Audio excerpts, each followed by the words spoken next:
Olá, aqui é a Prof. Fran e no vídeo de hoje a gente vai falar sobre um tipo de autossabotagem que provavelmente tu já ouviu falar e que se chama a Síndrome do Impostor.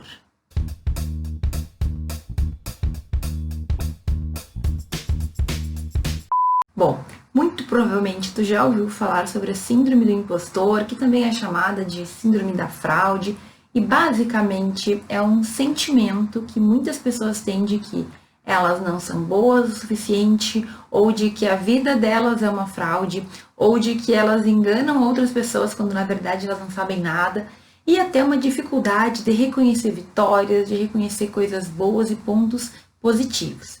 Eu percebo que existe muita gente que tem esse sentimento, que sofre com isso e que não tem ideia de como sair desse momento, como sair daquela coisa que parece que vira um círculo vicioso, né?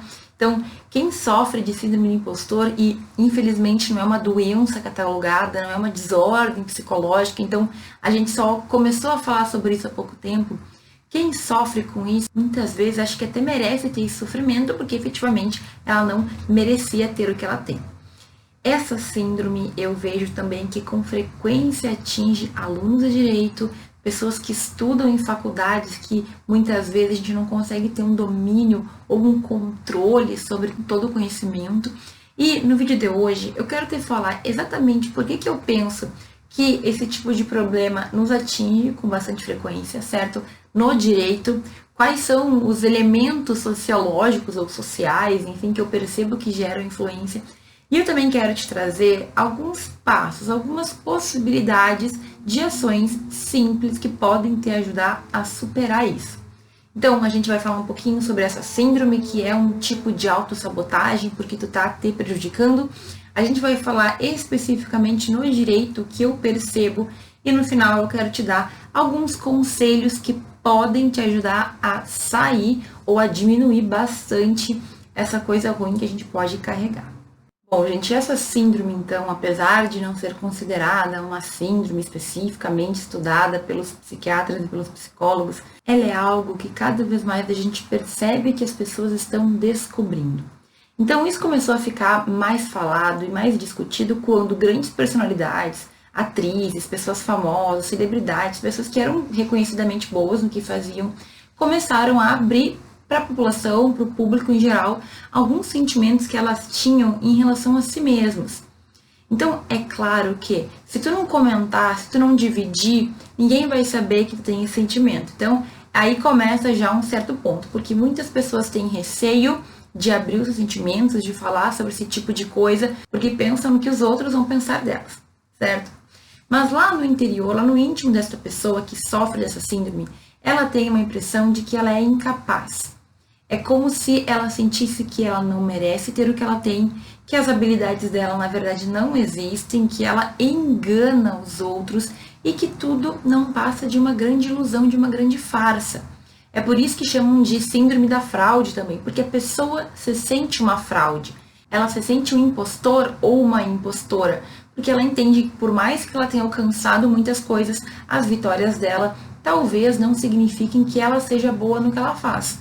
Porque essa pessoa pensa que ela contou muito com a sorte, ou ela pensa que ela estava apenas no lugar certo, na hora certa, ou ela pensa que tudo foi um engano, que mesmo sem querer ela demonstrou para os outros algo que ela não era, e tudo isso vai, digamos assim, gerando um nó na cabeça da pessoa. O que acontece então?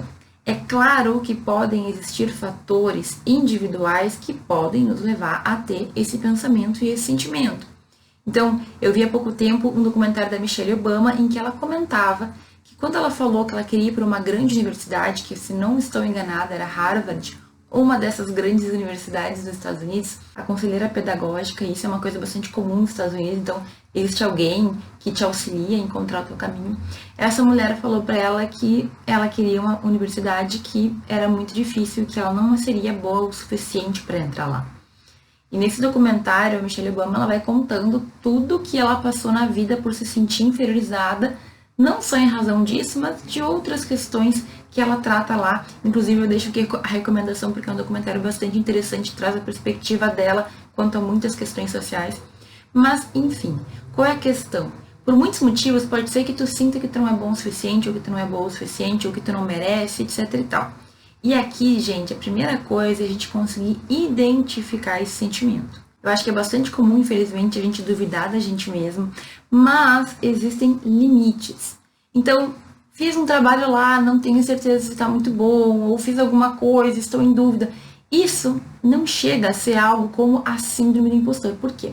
Embora a síndrome não tenha que ser algo permanente, toda vez que tu te sente, ela pode ser algo temporário, ela pode ser algo permanente, ela pode ser algo que acontece de vez em quando. Essa síndrome, ela tende a ser mais forte. Com maior frequência, tu tem essa dor, esse sofrimento de achar que tu não está no lugar adequado, de achar que tu não merece estar onde tu está, de achar que as coisas que tu faz não são boas o suficiente, e o pior de tudo, perceber muitas vezes que aquilo que tu lutou muito para conseguir, quando tu conseguiu, tu começa a duvidar se realmente era algo tão importante ou tão difícil assim. Então vejam, essa é uma síndrome, essa é um comportamento, um sentimento bastante sério que pode sim nos causar muito incômodo. Porque quando tu acredita que tu não merece, a tendência é que cada vez tu te exponha menos, tu tenha menos segurança, tu acha que tu realmente não vai conseguir nada na tua vida. Imagina um concurso difícil, eu não mereço, eu não sou boa o suficiente, ou então que tu pense que aquilo não tem nada a ver contigo, quando tudo não passa de uma ilusão que tu criou na tua própria mente, para te convencer de que tu não é bom o suficiente. Então, gente, olha só. Primeira coisa que a gente tem que perceber é que, embora seja algo interno, a gente pode ter sim alguns fatores externos que acabam influenciando. Mas vejam, tudo isso é algo que a gente tem que organizar com a gente mesmo, dentro, sabe? E assim, no direito eu percebo que isso é muito comum, esse sentimento de que nós não somos bons o suficientes, que não vai dar certo pra gente, que a gente nem mereceria muitas vezes estar onde a gente tá. Eu já passei por isso muitas vezes e eu te digo que existem caminhos para a gente conseguir superar essa ideia. Antes de eu falar dessas dicas, desses caminhos para a gente superar, eu quero conversar contigo, no entanto, sobre por que eu vejo que no direito isso é algo que acontece com frequência. Bom, gente, eu consigo perceber no direito alguns comportamentos, algumas questões que podem influenciar, sim, na construção dessa ideia de que a gente não é bom o suficiente. Talvez alguns tu perceba que existem na tua vida, outros talvez não, mas eu consigo perceber, por exemplo, com clareza a imagem que nos vendem sobre como deve ser o jurista. Então, se tu para para pensar, sempre a imagem de uma pessoa com muitos livros, uma pessoa extremamente culta, uma pessoa que entende de todos os assuntos. Olha nas reportagens, quando entrevistam um advogado ou um professor de alguma universidade, aquela pessoa fala de uma maneira como se ela dominasse tudo, como se ela estivesse acima dos demais, às vezes até usando uma linguagem super rebuscada que os outros não entendem. Então a gente vai criando na nossa cabeça a imagem de que para sermos bons profissionais do direito, a gente tem que ter aquela pompa, a gente tem que ter aquele jeito, a gente tem que falar difícil. E não é assim que funciona.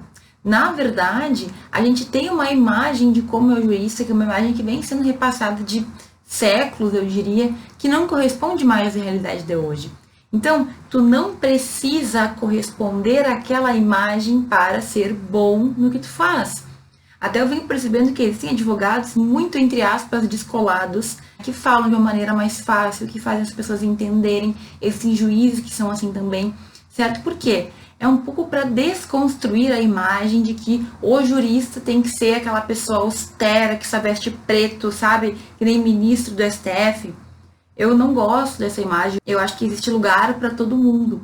Independentemente do jeito como tu te veste, da maneira como tu te expressa, desde que tu use de bom português, desde que tu consiga te comunicar e te expressar, eu discordo da ideia de que todos temos que ser daquele jeito. Então, essa imagem que a gente recebe, que muitos falam, que muitos defendem e que até hoje a gente percebe que é a imagem mais tradicional, que inclusive a gente tenta manter. Eu vejo alunos que defendem, por exemplo, a obrigatoriedade de uso de trajes determinados para que a pessoa seja um advogado, para que a pessoa entre no fórum. A gente já falou sobre isso em outro vídeo, né, sobre as vestimentas, sobre o que vestir, eu vou deixar aqui num cantinho. Mas vejam, a gente tem que decidir o que a gente quer, né? E eu não acho errado, até acho bonito pessoas que estão lá dando sua entrevista, demonstrando o seu conhecimento, mas o que a gente tem que entender em primeiro lugar é que nós não precisamos ser igual àquelas pessoas. A gente tem que escolher as pessoas que a gente se identifica. Bons profissionais que nos demonstram e que aparentemente sejam mais parecidos com a nossa forma, entende? Então, por exemplo, eu não vou me comparar com um ministro do STF que hoje em dia está numa vida muito diferente, que teve toda uma caminhada, que tem condições muito diferentes. Então, chega a ser injusto a gente criar essas comparações. E quando tu olha lá para um cara que chegou em tal lugar e tu acredita que tu deveria estar no mesmo caminho ou ser minimamente parecido, isso te dá um desconforto. Isso já gera essa ideia de que a gente não está sendo bom o suficiente, certo?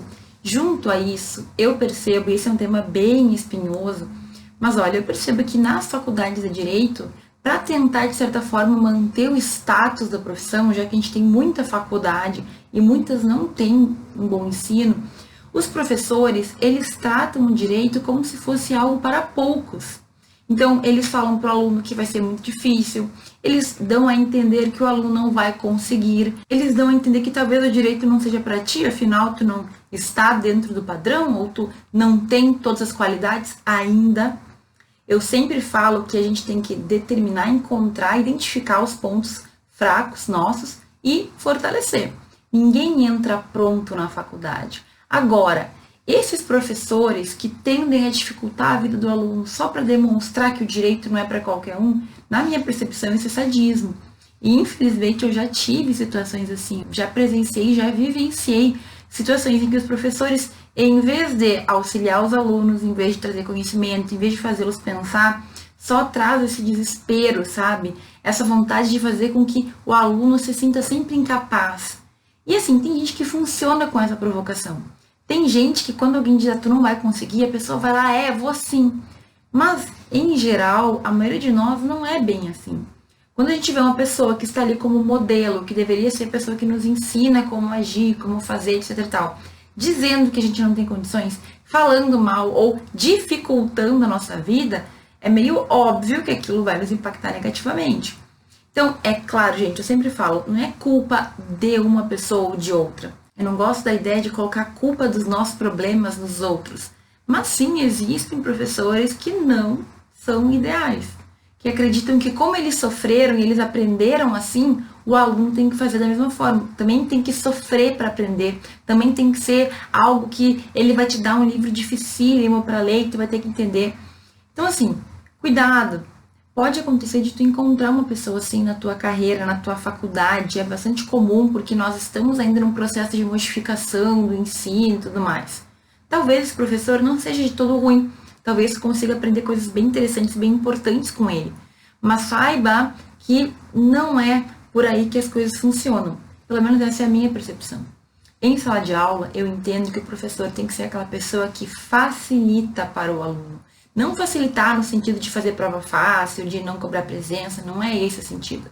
No sentido de trazer aquilo que o aluno sozinho vai ter muita dificuldade de construir. E a gente complementa, né? O professor nos traz, nos mostra o caminho e a gente vai lá e estuda para conseguir ter completinho, redondinho a nossa formação, certo? Agora, no direito, eu percebo que é muito forte. Então, primeiro essa ideia de que a gente tem que ter uma imagem de que a gente tem que ser de determinada forma para ser um bom jurista. E segundo, essa ideia que os professores muitas vezes nos passam de que a gente não é bom o suficiente, de que hoje em dia é muito mais fácil estudar. E assim, eu entendo que às vezes é no intuito de criar uma responsabilidade, de criar um pensamento crítico no aluno, mas nem sempre funciona. Então, não quero endemonizar nenhum professor, mas presta atenção e pega aquilo que aquela pessoa pode te trazer de positivo. Se é um professor terrorista, como a gente fala, ignora a parte terrorista e pega a parte boa. É muito difícil que uma pessoa seja totalmente ruim, assim, que tu não consegue aproveitar nada. Mesmo um professor terrorista, muitas vezes ele é um excelente professor, só que de vez em quando ele tem esse momento que ele acha que ele está ajudando e que na verdade ele está nos prejudicando. Então, fica atento. Pega o que é de bom, mas infelizmente eu tenho para te dizer que no direito isso é muito comum e é provável que tu enfrente. Certo? Tem mais um ponto ainda, gente, que eu percebo que o direito acaba, digamos, ajudando, né, auxiliando nessa construção do sentimento de que a gente não é bom o suficiente. E na minha percepção é justamente o fato de que no direito nós temos muitas áreas, certo? Nós temos áreas, ramos do direito muito diversificadas, e é óbvio que a gente não vai conseguir ter o domínio de todas elas, mas a maioria das pessoas fora da faculdade não entendem. Então, quando alguém vem e te pergunta uma questão que não tem nada a ver com a área que tu estudou, ou que tu ainda nem estudou, todo mundo acha que tu tem que ter a resposta e tu te sente incapaz. Ou tu estudou realmente um monte de matérias e tu sente que tu não tem a profundidade que tu gostaria em todas elas, que eu já digo que é impossível, certo? Tu nunca vai ser bom, super maravilhoso, nota 1000 em todas as matérias, faz parte. E ainda tem um fatorzinho que complica, porque tu poderia me falar assim, professora, mas medicina também tem muita matéria, engenharia também tem muita matéria, só que no direito, em especial, a gente tem muito estudo, é muita questão que a gente envolve no direito, mas a gente tem dificuldade de ter um resultado palpável. Então, por exemplo, o médico ele pode ter muitas dúvidas, mas todo mundo entende quando ele fala que não tem ainda resposta para a cura do Covid. As pessoas entendem que eles estão buscando e aplaudem porque eles ainda estão buscando uma resolução. Porque, enfim, é complicado. O médico pode dizer que curou tantos 1000 pacientes ou que encontrou ali um resultado que ele consegue aplicar na pessoa, que cura ou que traz um benefício estético ou que resolve algum problema. O engenheiro, da mesma forma, pode ter muita teoria, mas ele vai lá, vai aplicar o cálculo dele e quando a gente vê, tem um prédio construído. Então, a gente no direito tem esse problema também do resultado. Como é que tu vai resolver o problema da violência no Brasil por meio de leis? Entende o que eu quero dizer?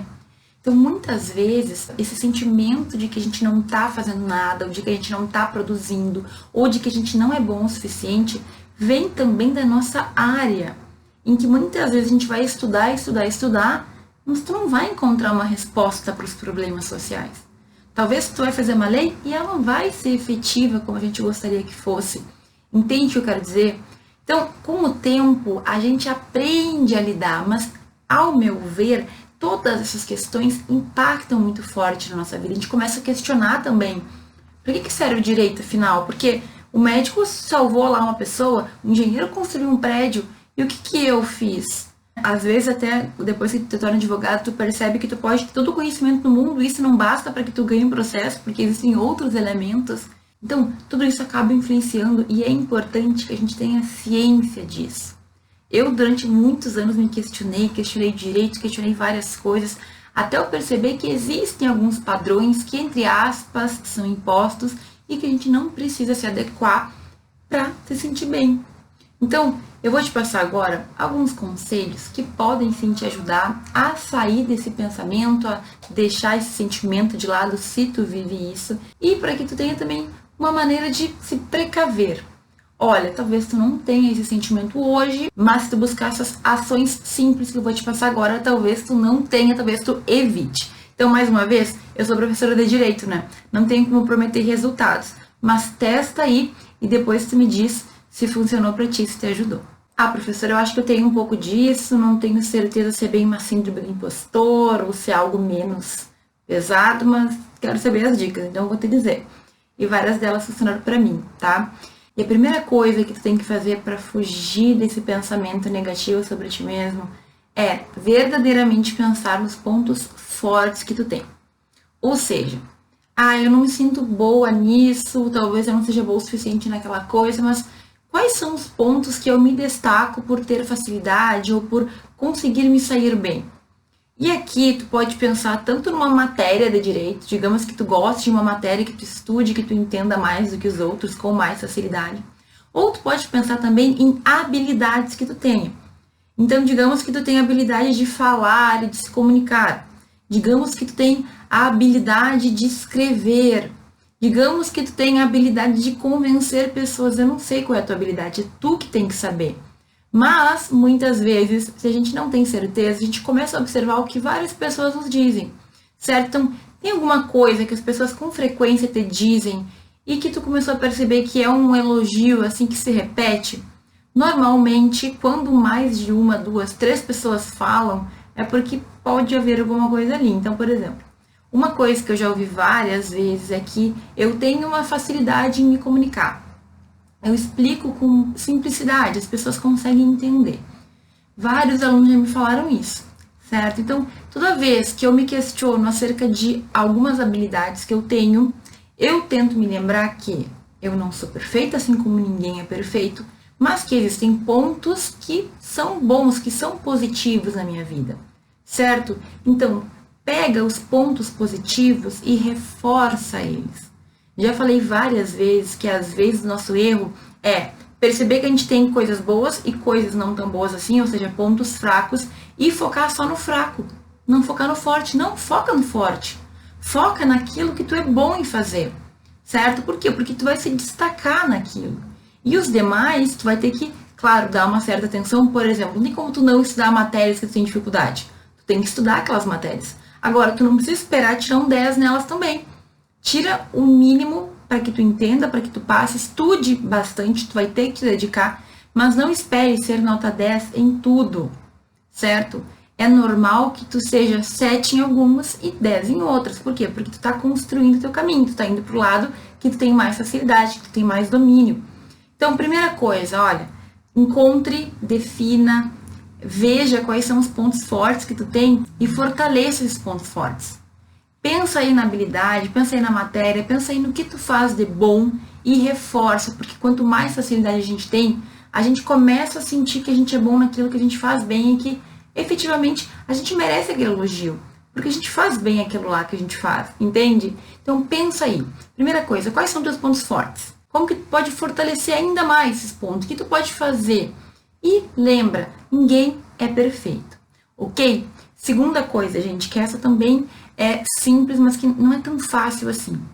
Entenda que ninguém é perfeito e reconheça as tuas vitórias.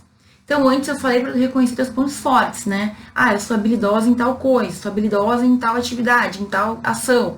Perfeito, mas tu consegue reconhecer o que tu já alcançou na tua vida de acordo com a tua trajetória, de acordo com as tuas possibilidades? Porque assim, não dá pra também ficar se comparando com pessoas, como eu falei, não posso me comparar com o ministro do STF. É injusto comigo isso. Eu não sei como foi o tempo dele, não sei o que ele fez, eu não sei a trajetória dele. Da mesma forma, tu não tem que te comparar com outras pessoas, porque elas alcançaram coisas que talvez tu ache que é melhor do que as que tu alcançou. Olha, tem gente que pode ter feito algo que para algumas pessoas não é nada, mas para aquela pessoa foi algo muito importante. Entende o que eu quero dizer? Então, reconheça as tuas vitórias, reconheça aquilo que tu conseguiu, seja grato ou grata por aquilo e veja o que tu fez para chegar lá. Sabe, às vezes a gente também tem que se reconhecer. E uma vez eu ouvi alguém falar que por mais que nós tenhamos pontos negativos, a gente sempre tem que ressaltar os positivos para nós mesmos. É como se fossem autoafirmações. Então, por exemplo, realmente eu tenho tal dificuldade, eu sou muito ruim em burocracia, né? Sei lá, não gosto de burocracia, mas por outro lado eu consigo explicar com facilidade as coisas. Por outro lado, eu tenho o dom da comunicação. E eu uso a palavra dom, mas eu quero dizer que eu tenho facilidade, tá, gente? Porque assim, as pessoas também usam como desculpa o fato de que, Deus mandou e eu tenho, ou Deus não mandou e eu não tenho. Não, muita coisa tu pode adquirir, certo? Se tiver persistência, se tu quiser de verdade. Então, eu até tenho pontos negativos, assim como todos têm, mas quais são os meus pontos positivos? Olha, eu até posso ser um pouco tímida, no entanto, eu escrevo muito bem. No entanto, eu sou uma pessoa que consegue se comunicar de outra maneira. No entanto, eu sei muito de direito constitucional. Entende o que eu quero dizer? Então, tu tem que fazer com que tu mesma veja. É claro, gente, talvez eu devesse ter falado antes. Existem situações que tu vai ter que buscar ajuda de um psicólogo, certo? Ajuda profissional, de pessoas capacitadas que podem facilitar muito esse processo. Mas esses pontos que eu estou citando aqui são coisas muito simples que tu pode começar mesmo antes de ir lá procurar ou visitar um psicólogo, certo? Porque são questões que tu pode fazer em casa e que não vão te fazer mal, ok? Então, olha só. Primeiro, reforça os pontos positivos, pensa como tu pode deixar eles ainda mais fortes. E segundo, reconheça as tuas vitórias, comemora as tuas vitórias, sabe? Nossa, consegui estudar para a prova, consegui fazer um trabalho, recebi, tirei uma nota boa. Comemora e entenda que nem sempre vai ser assim. Vão existir muitas derrotas, faz parte do caminho, mas é assim com todo mundo. E quando a gente entende isso, a gente para de se cobrar tanto, porque a gente percebe que as outras pessoas também estão vivendo no mundo, também são seres humanos, também passam por altos e baixos. E aí parece que tu também te tranquiliza, porque se tu tá fazendo o teu melhor, tá buscando fazer o melhor, perfeito, é isso aí que tu tem que fazer. Tu vai ter bons resultados e alguns não vão ser tão bons assim, e tudo isso faz parte. E por fim, gente, tem uma última dica que é excelente, que eu entendo que antigamente era mais difícil de fazer, mas hoje está muito fácil. E é tu encontrar um mentor, ou uma mentora, ou um modelo para seguir. Por que eu falo que antes era difícil? Porque, por exemplo, eu não tinha contato com pessoas do direito quando entrei na faculdade. Já falei, né? Eu sou a primeira pessoa da família que faz direito. Até tive uma prima que fez antes de mim, mas ela morava muito longe, então não tinha contato. E quando eu entrei na faculdade, eu estava totalmente, entre aspas, sozinha. Eu não tinha quem recorrer, entende? Eu tinha que recorrer aos meus professores, que muitas vezes não tinham tempo, não tinham interesse, ou aos meus colegas, que não tinham experiência também para me ajudar. Acontece que hoje em dia a gente tem na internet uma gama de pessoas que está ali contando sua trajetória. Então, eu sou apenas uma das pessoas que conta das dificuldades da faculdade, que conta dos erros que cometi, que conta de coisas que poderiam ser feitas melhor ou te dá dicas.